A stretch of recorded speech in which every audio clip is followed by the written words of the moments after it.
fun where he got to spend all day in a pub. Yeah, and usually that would be my idea of heaven, as you know, Al. Yes. But actually, as you're about to see, due to the challenges that lie ahead for the pub trade, the experience was quite sobering.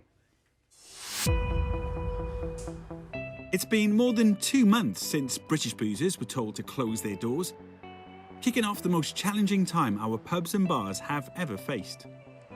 But now, with social restrictions starting to be lifted, how are establishments here in Manchester preparing to reopen and maintain social distancing? Mark West runs one of the city centre's best-loved and most famous pubs, the Britain's Protection. Mark, it's nice to be in your pub, but what has this lockdown cost you? So we're still paying full rent.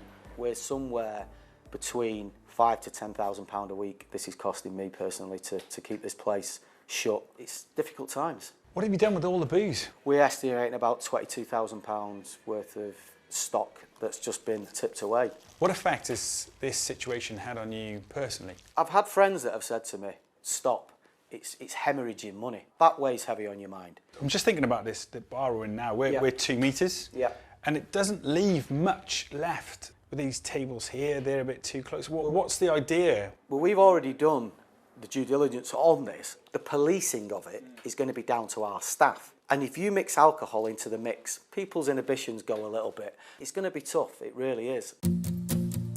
Close by, craft beer giants Brewdog are also preparing for the day they can finally reopen. Hey. James, how are you?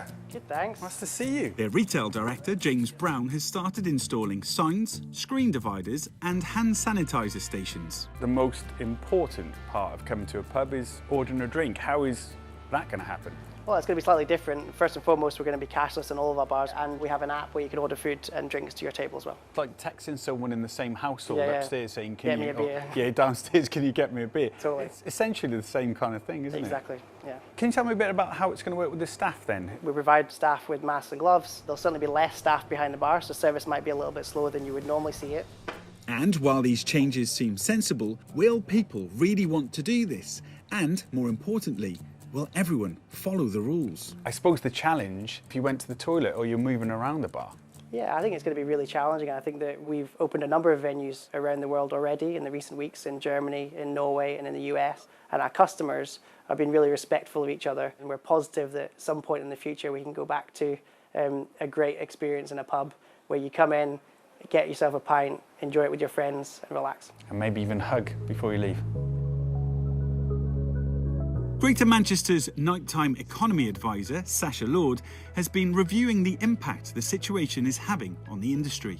This isn't an exaggeration, it has decimated the industry and there's so much fear. How are we going to return? When will we return? I've literally had conversations over the last few weeks with operators who've been in tears on the phone, and they've just gone from having a successful business one day to the next day the taps turned off. But I think when it's time to reopen, we're going to see many closures.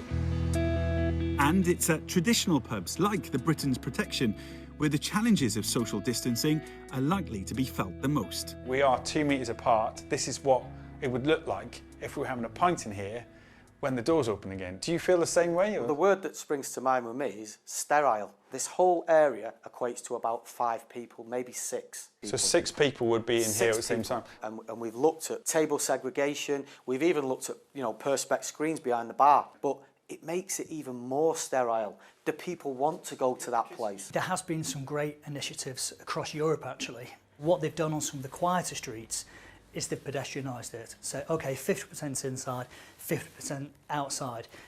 You're right, the biggest problem is, well, especially in Manchester, we have this thing called rain. So maybe we look at canopies and stuff like that.